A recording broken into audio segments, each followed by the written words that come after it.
Il va pas me demander où il enregistre ou quoi? Non, non. Ok, on est des fous. Allez, c'est parti. Ok. Je suis comme ça. Voilà. Alors attends. Pardon, je vais essayer quand même de garder la main sur l'écran. C'est bon, tout le monde est prêt? Votre attention s'il vous plaît. Donc on va faire le débriefing, hein, donc le bilan de ce qu'on a pu faire aujourd'hui. Pardon. On va faire le bilan de ce que l'on a pu expérimenter aujourd'hui et hier. Donc là, comme vous pouvez le voir, en fait, on a repris tout simplement le tableur, le graphique qui correspond à la monnaie dette. Donc on l'avait évoqué hier déjà.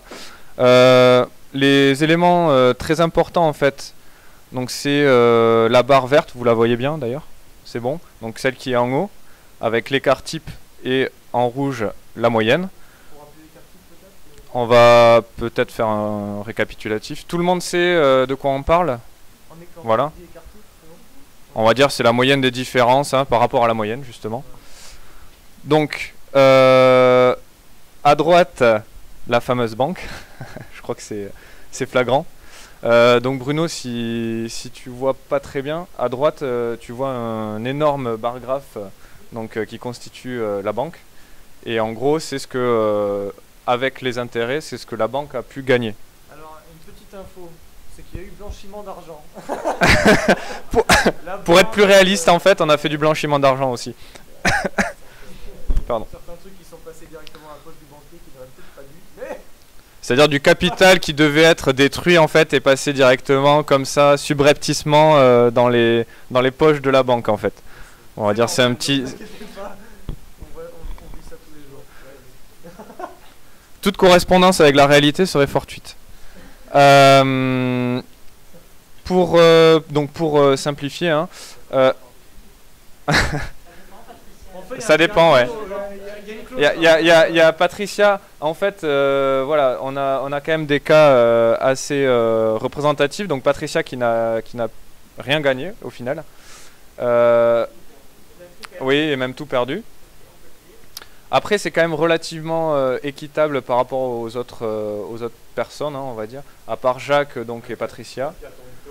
Voilà. Par rapport à la moyenne. Hein. Qu'est-ce qu'il y a d'autre à dire? Peut-être d'autres commentaires. Enfin, moi, j'en vois pas d'autres. Le point quand même essentiel, c'est que donc la moyenne est aux alentours de 28, je crois. 38, quelque chose comme ça. Et par contre, l'écart type est supérieur à 130%. Donc l'écart type par rapport à la moyenne. On a fait en fait, c'est en gros l'écart type sur la moyenne et on l'a mis en pourcent. Ça donne en fait une idée. Hein. Du coup, c'est vraiment énorme. Maintenant, on va passer donc à la monnaie libre.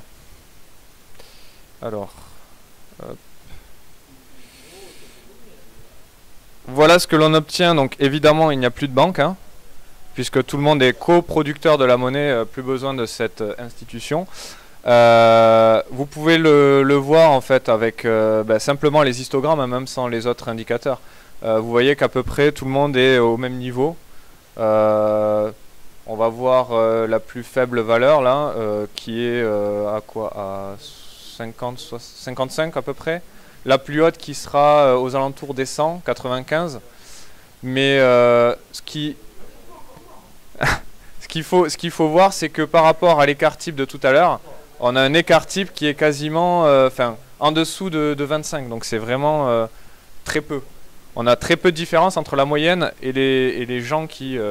comment dire? On a très peu de différence entre la moyenne et chacune de vos valeurs, quoi.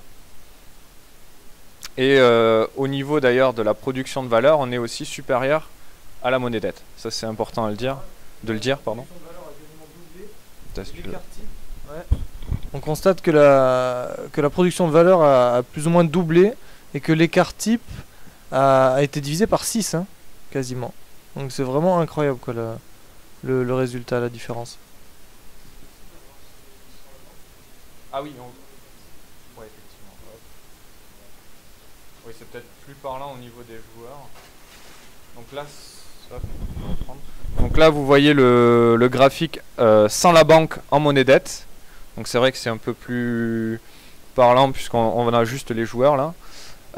On a quand même un écart type de 45, donc 2 fois plus élevé, puisqu'on était aux alentours de 22. Au niveau des valeurs, la moyenne est tombée à 22, 23. Donc on était à 60, quasiment 3 fois moins. Donc ça veut dire que même au niveau de la valeur absolue, on va dire des valeurs produites ou en tout cas échangées, on voit que, enfin, on peut constater que les échanges sont facilités. On a vraiment une économie qui est plus fluide, plus efficiente peut-être, puisqu'on n'aura pas des acteurs qui vont en fait enlever de la valeur de l'économie, à savoir la banque, hein, puisqu'on avait fait pas mal de saisies, je ne sais pas si vous vous en souvenez. Et en plus de ça, là ça transparaît pas sur le graphique, mais on a aussi mis en évidence la possibilité de crise dans une économie qui fonctionnerait sur une base monnaie-dette, alors que vous l'avez constaté, en monnaie libre, on n'a pas eu ce phénomène-là. Enfin, est-ce que maintenant on va passer peut-être au ressenti du coup. Qu'est-ce que vous pouvez vous ressortir de votre expérience donc en monnaie dette et en monnaie libre, enfin si des gens veulent s'exprimer, ou en tout cas ici il y a des questions aussi. Ouais, je sais pas comme vous voulez. C'est puisque du coup c'est diffusé en fait. Ouais, ça. Si vous avez envie, je vous exprime mon micro.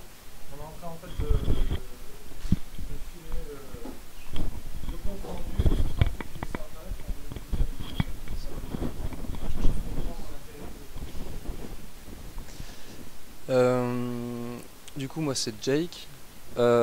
Alors moi j'ai trouvé intéressant pour la monnaie dette. Je t'ai volé des sous parce que t'as pas pris les sous que je t'avais payé.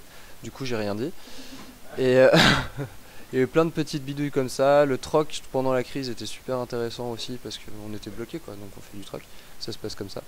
Et là au début, en fait le jeu il a presque pas d'intérêt parce que c'est facile en monnaie. Enfin, ça devient plus un problème en fait. Et il y a juste à échanger et la monnaie est plus un problème comme elle l'est dans la première version. Et ouais, c'est super intéressant.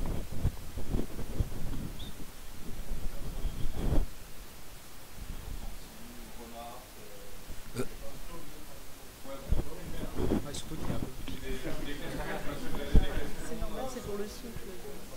Non, moi, j'avais une remarque, c'était un moment, j'ai eu du mal à acquérir la valeur. C'est toujours l'histoire de la... Pardon, en monnaie libre. Ouais. Il y a juste un moment, ça a coincé. Je devais attendre le tour suivant pour, entre guillemets, trouver la carte que je cherchais. Après, j'ai eu des moments où... Ouais, en termes de valeur. Il y a eu des moments où j'ai pas eu, entre guillemets, l'argent qu'il fallait. Mais j'étais plutôt serein en attendant le deuxième tour. Le tour suivant, je veux dire... je savais que j'allais recevoir entre guillemets le revenu universel, ça passait. Ça évitait une situation de crise. Tu veux le jeu de micro ?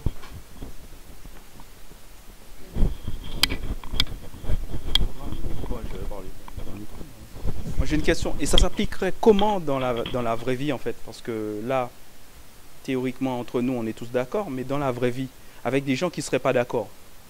Parce que là... pas d'accord sur l'utilisation de la monnaie, pas d'accord pour mettre à disposition les ressources, pas d'accord pour l'eau, pas d'accord pour l'électricité, voilà. Donc, dans la vraie vie, on va voir le banquier, on fait un prêt. Enfin, oui, un crédit, c'est ça. Enfin, les gens payent les impôts à crédit, enfin maintenant. Enfin, c'est devenu la folie. Donc, comment tu fais? Enfin, comment...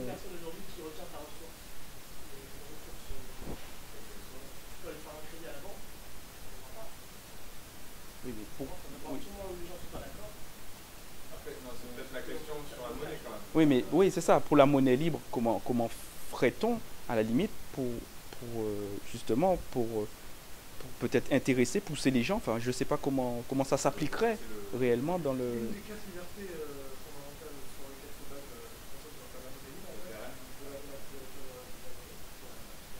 la monnaie libre, c'est la liberté du choix d'utiliser la monnaie.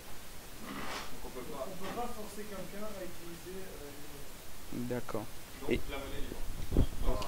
Seulement monnaie libre. Oui, mais là, en l'occurrence, actuellement, par exemple, on voudrait mettre ça en place. Entre nous, on voudrait mettre ça en place. Mais est-ce c'est pas légal? Enfin, c'est pas légal c'est le législateur ne permet de payer qu'en monnaie et si c'est pas le cas, tu finis en prison. Enfin, c'est comme ça. Hein. Enfin, en France, en tout cas. Oui, tu veux dire par rapport aux institutions, Enfin, par oui, rapport- si tu veux si- payer ton oui. électricité en service, Si- ça va pas marcher. Non, ça marche pas. C'est en prison. Il est prévu dans le Tu payes ton électricité à une société qui demande 2 euros, bah, tu vas la payer en euros. Ben voilà, oui.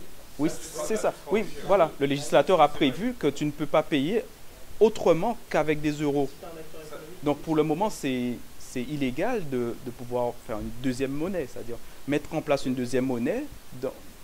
Enfin, je crois, il me semble. Tu peux la mettre en place avec des gens qui sont d'accord. Voilà. Mais pas dénoncer, pas se dénoncer entre nous alors, c'est ça. En fait, l'État va sûrement. Demain, si une société d'électricité décide que tu vas, Ça dépendra des vas acteurs. fonctionner avec ce principe-là, tu pourras. Ça va dépendre des acteurs. Mais Dans l'idéal. si quelqu'un refuse que tu payes en monnaie libre, bah, techniquement, tu ne pourras pas l'obliger à payer à ce qu'il reçoive de la monnaie libre. Donc tu vas payer en euros si tu veux vraiment ce qu'il propose. Par contre, ce qui peut arriver, c'est qu'en fait les différents acteurs se mettent d'accord pour justement utiliser cette monnaie. Et voilà. Et par rapport justement aux institutions et à l'État, lui, forcément, il n'a pas intérêt à dire que ce système d'échange ait de la valeur. Donc ce qui peut arriver, c'est qu'il y ait un nombre suffisant de personnes qui utilisent cette monnaie. Donc, ce serait Comme sur le le Bitcoin, en fait, ce sera une valeur économique comme une autre. Ok, C'est-à-dire que cette monnaie, elle aura une valeur, mais comme l'or, comme je sais pas. le Bitcoin, c'est quand même appuyé sur comment dire, des échanges illégaux entre guillemets pour pouvoir. Non, mais oui, mais pour pouvoir bâtir sa notoriété, c'est-à-dire en utilisant l'internet pour pouvoir. Conséquences, en fait. Oui. Déjà une notoriété Avant qu'on parle de. C'est. Parce que le gars qui a perdu son disque dur, il n'était pas au courant que ça avait de la valeur, donc c'est ça. avec de l'euro, tu peux faire des échanges légaux. En tout cas, je ne veux pas monopoliser le micro, hein, tenez le truc. Mais en tout cas, oui, donc c'est le nombre en fait qui ferait le. Ouais, après. L'État, ce qui va se passer, de toute façon, l'État n'a pas intérêt à brimer